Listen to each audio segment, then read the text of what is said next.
Hello guys, welcome back to my YouTube channel. कैसे हैं आप सब? उम्मीद करते हैं आप सभी बढ़िया होंगे। मैं भी हूँ बहुत बढ़िया।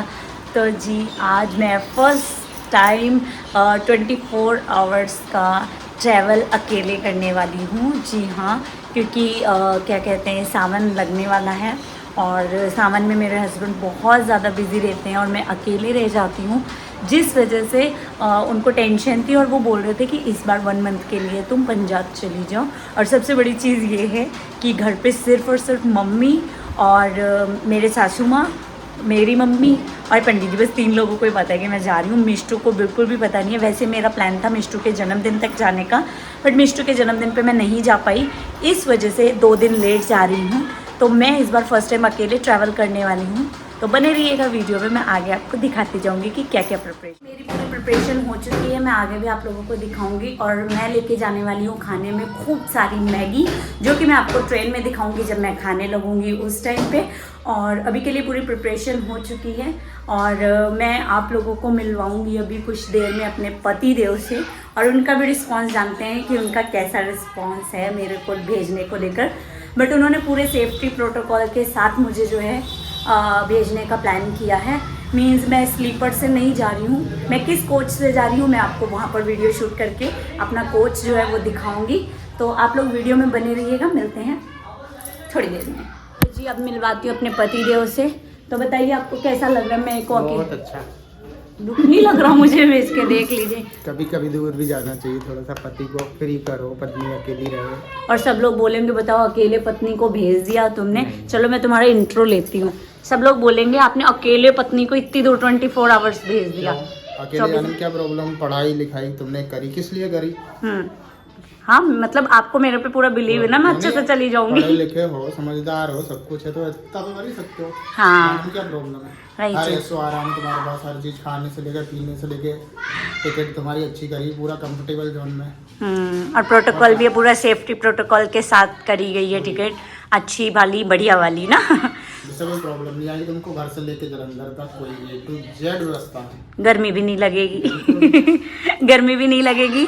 और मैं जा रही हूँ, मुझे दुख लग रहा है पर इनको बड़ी खुशी हो रही है क्योंकि ये मेरे बिना खूब ज़्यादा एंजॉय करने वाले हैं। बट ऐसा कुछ नहीं है क्योंकि सावन का महीना है और मेरे पतिदेव ज़्यादा से ज़्यादा मेहनत कर सकें, इसीलिए मैं जा रही हूँ। तो पंडित जी आप मेरी मेहंदी वेंदी भी दिखा दीजिए, मेरी फुल प्रिपरेशन दिखा दीजिए।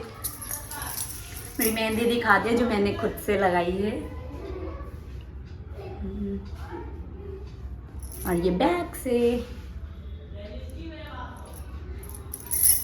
सावन की तैयारी के साथ जा रही हूँ मैं। और लुक मेरा कुछ ऐसा रहने वाला है, कंफर्ट जोन वाला। तो मैं इस तरह से जा रही हूँ। और बाकी सही बात है, मैं पहले भी लखनऊ टू पंजाब ट्रैवल कर चुकी हूँ। शादी के बाद ये फर्स्ट टाइम कर रही हूँ, तो थोड़ा सा ऐसे ऐसे हो रहा है जब तक ट्रेन में बैठ नहीं जाऊँगी। बाकी सेफ्टी प्रोटोकॉल मैं आप लोगों को दिखा दूँगी कि कैसे हैं। तो चलिए मिलते हैं ट्रेन में। यहाँ पर पंडित जी मेरी तैयारी कर रहे हैं, तो आप देख सकते हैं कि बच्चों की तरह से ये मेरे लिए कितनी सारी चीज़ लेके दे रहे हैं, क्योंकि इनको लगता था कि अगर मैं रास्ते में जाऊँगी तो मैं कुछ भी नहीं परचेज़ करूँगी, जो कि सच है। मैंने पूरे रास्ते में 1 रुपया नहीं खर्चा है, क्योंकि इतना सब कुछ ऑलरेडी मेरे पास था। तो आप देख सकते हो ये 5, 7, 8 पैकेट इन्होंने मेरे को खाने वाली बच्चों जैसी चीज़ें दे दी हैं। भैया देखो, ऐसा हस्बैंड सबकी लाइफ में नहीं होता है। किसी किसी के हस्बैंड बहुत बिजी रहते हैं जो अपनी पत्नियों को टाइम भी नहीं देते हैं। मेरे पति तो मेरे लिए वो सब कुछ करते हैं ताकि मैं खुश रहूं। और आगे मैं आप लोगों को दिखाऊंगी कि मेरी सीट्स वगैरह कैसी हैं जो मेरे अकेले जाने के लिए करी। तो यहाँ आप देख सकते हो ये मेरा पूरा आधा बैग इसी से भर गया है, जो कि मैंने प्रॉपर तरीके से खाया भी नहीं, क्योंकि मुझे अकेले कोई भी चीज़ खाने में शर्म आती है। इसके बाद मैं लेके जाऊँगी, ये मैंने लिए हैं 3 मैगी के पैकेट, जो कि मुझे फटाफट से बनाने हैं। और फिर मैं मिलती हूँ आप लोगों को ये पैकेट्स बनाने के बाद। तो चलिए बने रहिएगा। तो यहाँ पर जो है हमने क्या कहते हैं स्टेशन पहुँच चुके हैं और पंडित जी ने भी प्लेटफॉर्म टिकट ले ली है। तो हमारी ट्रेन ऑलरेडी जो है प्लेटफॉर्म पे है, तो हम लोग फटाफट से निकल के जाएंगे अपने प्लेटफॉर्म के लिए। इतनी जल्दबाजी है कि गिरते गिरते बचे हम लोग। तो यहाँ पर फटाफट जा रहे हैं और मैंने इनसे बोला भी था मत करिए, पर फिर भी हम लेट हो गए। तो ये हम आ चुके हैं एसी कोच में। तो जी हाँ, बिल्कुल मेरी सीट जो करी गई थी एसी कोच में, क्योंकि 24 घंटे का सफ़र था और इस टाइम पे पंजाब वगैरह में बहुत ज़्यादा गर्मी हो रही है, जिस वजह से पंडित जी ने मेरा एसी कोच किया है। और ये बहुत कंफर्टेबल सीट थी, आराम से मुझे मतलब सोने लेटने में कोई दिक्कत नहीं हुई। बट मैं यहाँ पर हो रही हूँ इमोशनल, क्योंकि I really miss my husband. Husband, इतना केयर करने वाला पतिदेव है भाई, मेरा तो छोड़ के जाने का बिल्कुल मन नहीं करता है। और यहाँ से अब आ गया है बाय बाय करने का टाइम, तो मैं जा रही हूँ अपने पतिदेव को नीचे तक छोड़ने के लिए। तो ये रही मेरी ट्रेन और मैं बाहर खड़ी हूँ और मैं बहुत इमोशनल हो रही हूँ और मैं अपने आंसुओं को रोक रही हूँ कि उन्हें पता ना चले। और अब आप देख सकते हैं काफ़ी हद तक ये भी काफ़ी हद तक इमोशनल हैं, इन्होंने भी नहीं दिखाया बट लिटरली मैं तो रो रही थी। क्योंकि देखो मुझे कोई शर्म की बात नहीं है, मैं अपने पति से इतना प्यार करती हूँ कि मैं उनसे एक दिन भी अलग नहीं रह सकती हूँ। एंड हस्बैंड जी, आप जब भी व्लॉग देखोगे, I really really really miss you. मैं कहीं भी चली जाऊँ लेकिन मैं आपको नहीं भूल सकती हूँ। और ऑन द कॉल मेरे हस्बैंड पूरा टाइम कॉल पे रहे हैं मेरे साथ, वीडियो कॉल और बट सच में ये टाइम सबसे बुरा होता है लड़कियों के लिए। ससुराल से जाओ तो पति का दुख, मायके से जाओ तो मायके वालों का दुख, हर तरह की बड़ी प्रॉब्लम रहती है यार, पेरेंट्स की याद आती है यहाँ। तो अब मैं आ गई हूँ बाय बाय करके अंदर। तब तक मेरा बिस्तर आ चुका है जिसमें मुझे 2 चादर, 1 पिलो कवर और 2 कंबल प्रोवाइड किए गए हैं। तो अब मैं फटाफट से अपना बिस्तर लगा लूँगी ताकि फिर मुझे आराम से खाना वाना खाने का टाइम मिल जाए। क्योंकि 7:45 बजे की ट्रेन थी तो मैं घर से कुछ खा पी के नहीं आई थी। तो यहाँ पर सब लोग अपना अपना बिस्तर लगा रहे हैं।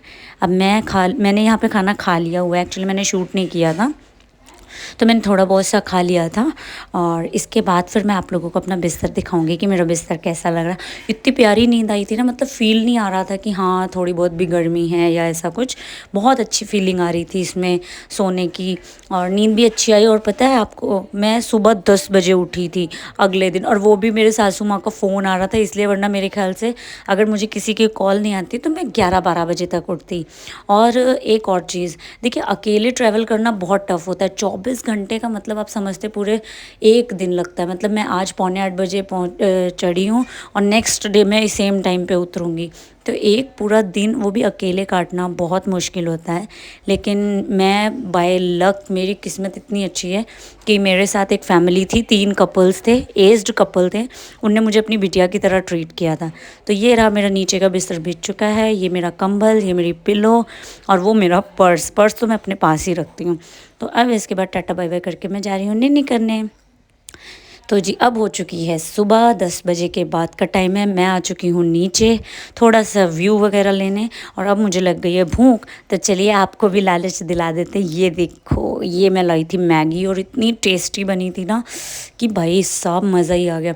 मैंने तो, और पता है मुझे अकेले खाना खाने में बहुत शर्म आती है, ऐसा लगता है सब मेरी तरफ ही देख रहे हैं। और ना एक इंसिडेंट भी हुआ था, मैं जब मैगी खा रही थी तो ट्रेन में ना 2-3 बच्चे बैठे तो वो रोने लगे थे कि हमें मैगी खानी है। फिर कैंटीन वालों को बुलाया गया और उनसे बोला गया कि मैगी बनवा दो। मुझे इतनी शर्म आ रही थी ना कि मैं बता नहीं सकती हूँ, लेकिन अब मैं क्या करूँ, मेरा भी एक सपना था।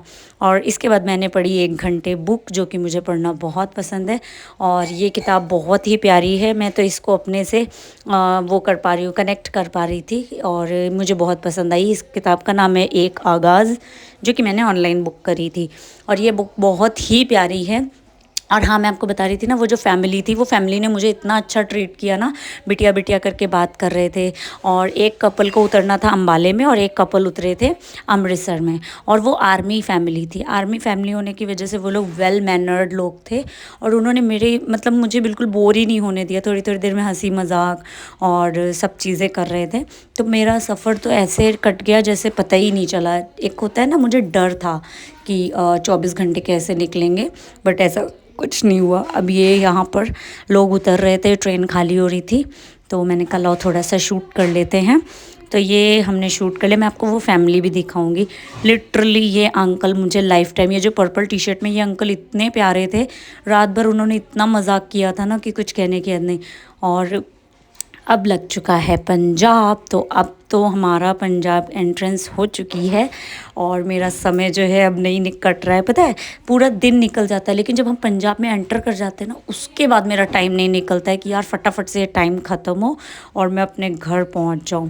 और पता नहीं कौन लोग मुझसे अपने आप को कनेक्ट कर पा रहे हैं कि नहीं, लेकिन ये रियलिटी है। जब आप पंजाब पहुंच जाते फिर मन करता है। वाले पहुंच चुके हैं, 4:30 का टाइमिंग था बट अभी बज चुके हैं 5:30। 1 घंटे ट्रेन जो है वो लेट चल रही है और भैया को भी कॉल कर दिया गया है। तो अब देखते हैं कि वो कितने बजे तक मुझे लेने पहुंच जाते हैं। तो अम्बाले के हालात कुछ ऐसे हैं, बाहर तो गर्मी होगी और अंदर कूल। अभी अंदर तो काफ़ी ज़्यादा कूलिंग है, बट बाहर जो है वो बहुत ज़्यादा गर्मी होने वाली है। और ये रहा मेरा तो यहाँ पर मैं फिर से हो रही हूँ बोर। तो और क्योंकि ट्रेन रुक जाए वो सबसे बेकार काम लगता है, तो टाइम पास के लिए मुझे तो कुछ खाना ही पड़ेगा। और यहाँ पर अंकल आंटी लोग मुझसे कह रहे थे कि अगर चाय वगैरह मंगानी है तो मैं ला देता हूँ। तो चाय तो मैंने नहीं खाई, फिर मुझे याद आया मेरे हस्बैंड की दी हुई यम्मी सी चिज्जी। तो यहाँ पर मैं खा रही हूँ चिज्जी और देख रही हूँ बाहर का व्यू। तो चलिए, आ चुका है मेरा जालंधर। तो अब जो है मैं घर पहुंचने वाली हूँ, भैया का फ़ोन आ चुका है और ये मैं उतर चुकी हूँ अपने जालंधर रेलवे स्टेशन पे। Bye bye Indore. अब तो मैं घर पहुंचने वाली हूँ और मेरे भैया जो हैं ऑलरेडी बाहर खड़े मिलेंगे मुझे। पूरे 1 घंटे लेट ट्रेन पहुँची है इन स्टेशन और भैया बाहर मिलेंगे। ये है मेरा मायके का स्टेशन। काफ़ी मिस करती हूँ मैं। कभी बचपन में लखनऊ जाने के लिए इतनी एक्साइटेड होती थी, आज मैं अपने ससुराल से यहाँ आने के लिए एक्साइटेड होती हूँ। किधर मिस्टी कहाँ है? ये रही